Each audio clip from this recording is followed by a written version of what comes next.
কাজী নজরুল মুখ থেকে বের হচ্ছে কিসের ফেরাউন, কিসের নমরুদ, কিসের হামান, কিসের কারুন, কিসের আবু জাহাল। মুসলিম ব্যক্তি কারো তোয়াক্কা করে না। মোদি কি আর শি জিনপিং কি, তোমার যে কি সুসি এক বদমাশ আছে, কি নাম না, আং সাং সুসি, এই সমস্ত কাফের মুশরিকদেরকে মুসলমানরা কখনো পরোয়া করে? আল্লাহর পক্ষ থেকে যখন গজব নাজিল হবে একজনকে ছেড়ে দেওয়া হবে না, সবগুলোকে আল্লাহ ধ্বংস করে দিবেন। আল্লাহ ফেরাউনকে এই যুগে তুললেন কেন আপনারা জানেন? একদিন বক্তব্যে বললাম না, এই যুগে ফেরাউন উঠালো কেন? ফেরাউন মরেছে, এই ইবলিস শয়তানটা মরেছে, ডুবে মরেছে আল্লাহ রাসূল আসার প্রায় ৩৫০০ বছর পূর্বে। কত বছর? ৩৫০০ বছর পূর্বে। এর লাশ তখন উঠেনি, উঠানো হয়নি। আল্লাহ রাসূল চলে যাওয়া হয়ে গেছে কত বছর? প্রায় ১৫০০ বছর। সব মিলে কত হাজার হলো? ৫০০০। সব মিলে কি ৫০০০। এতদিন ফেরাউনের লাশ বের হয়নি কেন? ফেরাউনের লাশ আল্লাহ বের করার ব্যবস্থা করেছেন ১৯০৮ সালে। কয় সালে? মাত্র ১০০ বছর আগে ফেরাউনের লাশ বের হয়েছে। এই শয়তান মরেছে কত বছর আগে? ৫০০০ বছর পূর্বে মরেছে। আল্লাহর নবী সংবাদ দিলেন, আলিয়াউমা নুনাজ্জিকা বিবাদানিক। ফেরাউনকে বলছে, ফেরাউন তোমার দেহটাকে আমি রেখে দিব। ইহুদিরা বলল যে কোরআনের সব কথাই ঠিক, কিন্তু এই কথাটা ঠিক না। নাউজুবিল্লাহ, নাউজুবিল্লাহ। কেন? ফেরাউনের লাশ কই? তোমাদের আল্লাহ বলছে ফেরাউনের লাশ রেখে দেব, ফেরাউনের লাশ তো নাই, আসলে তো ছিল না। দেখেন কি বিশ্বাস। সানাউল্লাহ অমৃতসরী, ফাতেহ কদিয়ান, শেরে পাঞ্জাব, আহলে হাদিস সিফা সালার, তিনি এই চ্যালেঞ্জ গ্রহণ করলেন। যেমন উইলিয়াম ক্যাম্বেলের চ্যালেঞ্জ গ্রহণ করলেন কে? জাকির নায়েক। উইলিয়াম ক্যাম্বেল কি বলেছিল? কোরআনে ৩০টা ভুল আছে। কয়টা? ৩০টা। আরে ৯০ সালে চ্যালেঞ্জ করেছে, এই চ্যালেঞ্জকে গ্রহণ করেনি। আলহামদুলিল্লাহ, জাকির নায়েক আল্লাহ এমন ব্রেন দিলেন, তোকে সাইজ করে ছেড়ে দেব। এই ৩০টা ভুল ধরেছে, ৩০টাই বাইবেল থেকে প্রমাণ করে দিছে। বল তোর বাইবেল ভুল তাহলে? বুঝেননি কথা? ধরেছে এইভাবে। সানাউল্লাহ অমৃতসর রহিমাল্লাহ তখন বললেন, ঠিক আছে, ফেরাউনের লাশ অবশ্যই আছে, আমরা বলে দিচ্ছি বাহারে কুলজুমে মরেছে, ওখানে পাওয়া যাবে।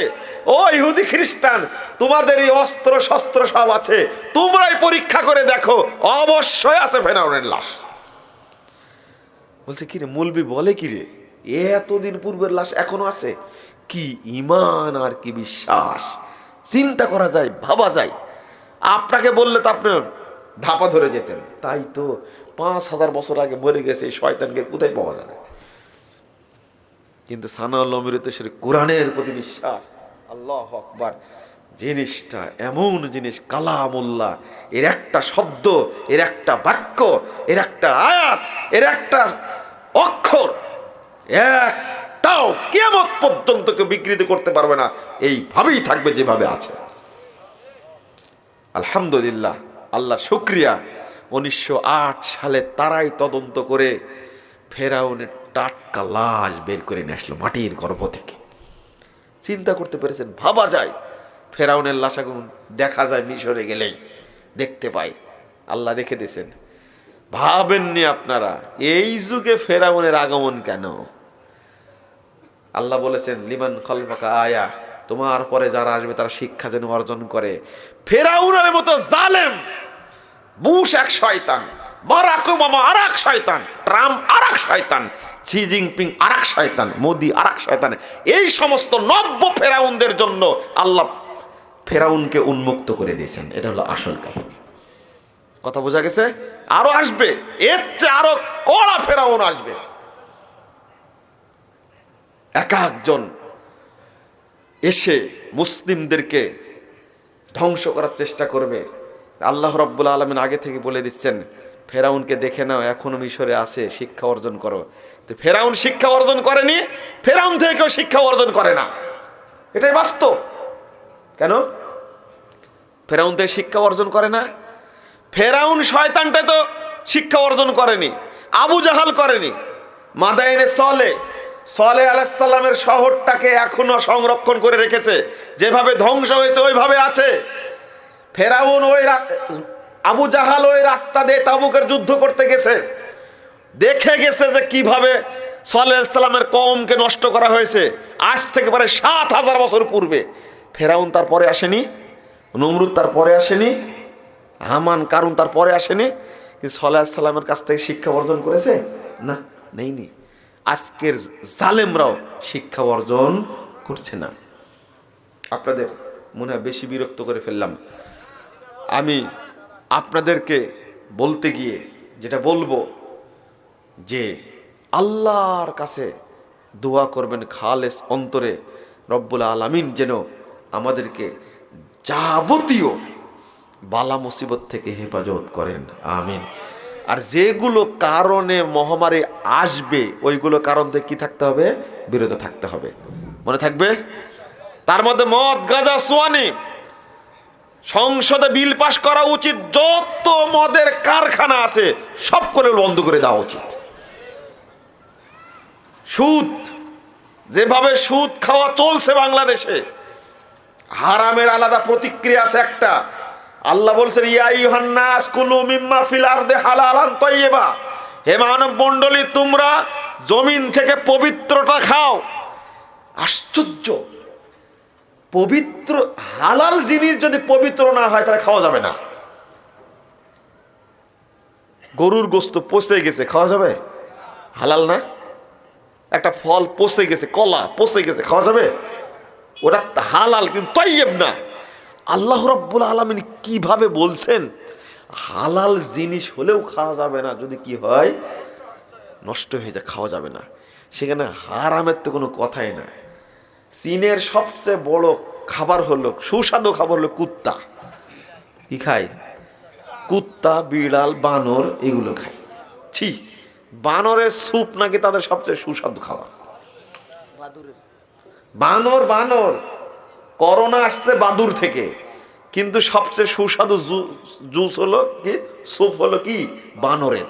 ছি ছি ছি, বানর খায়, কুকুর খায়, শুকুর খায়। সারা পৃথিবীতে অমুসলিমরা সবচেয়ে সুস্বাদু খাবার হলো শুয়োর। কি শুয়োর চিনেন না? শুয়োর খায়, এমন খাওয়া খায়। তওবা তওবা। আল্লাহর নবী যাকে, আল্লাহ যাকে হারাম করেছেন, রাসূল যাকে হারাম করেছেন, এইগুলোর মধ্যে জীবাণু থাকবে না? অবশ্যই। এর পরে আল্লাহ রাসূল বলছেন খাবার হালাল হলেও বিসমিল্লাহ বলে খেতে হবে। হালাল খাবারের মধ্যে জীবাণু থাকতে পারে, বিসমিল্লাহ বলে খেলে আর জীবাণু থাকবে না।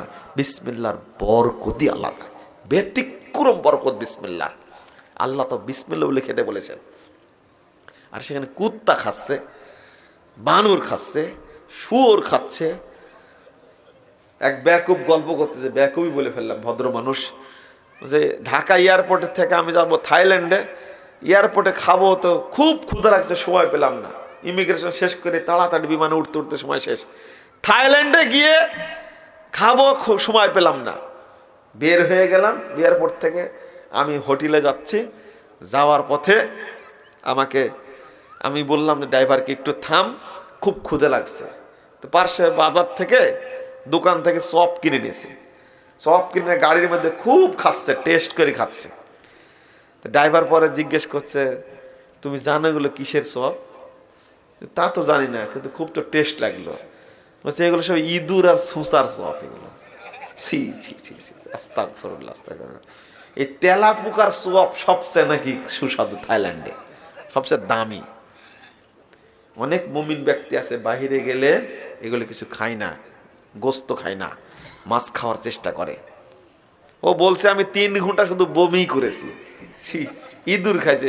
সুসা চিনেন না? তবে সিকা যাকে বলে, শুনেন না? সুসা চিনেন তো? সি, যে দুর্গন্ধ। ও যদি এখান থেকে 10 হাত দূরে থাকে তাও দুর্গন্ধ পাওয়া যায়। এই জিনিস খায় ওরা। ছি, যেগুলো হারাম করেছে ওইগুলোই খায়। তো আল্লাহ রাব্বুল আলামিনের কথার আল্লাহ হিকমত আছে। আর বাংলাদেশে এখন খাওয়া শুরু হয়েছে, শুয়োরের গোশ অনেকেই খায়। এই বাংলাদেশে, ছি ছি ছি, নাউজুবিল্লাহ। আর মদ তো খায় না? কখন বিপদ আসবে? যখন মদ, জেনা এবং নর্তকীদের নাচ বৃদ্ধি পাবে। যত অনুষ্ঠান বাংলাদেশে হয় সব জায়গাতে ন্যাংটা মহিলা নাচানাচি করে, তাই না? ঠিক আপনারা বলছেন কেন? আপনার মেয়েও তো নাচে, বিয়ের মজলিসে নাচে না? সারা রাত নাচানাচি করছে, লজ্জা শরম করে না আপনাদের? একটু ভাবেন না আপনারা?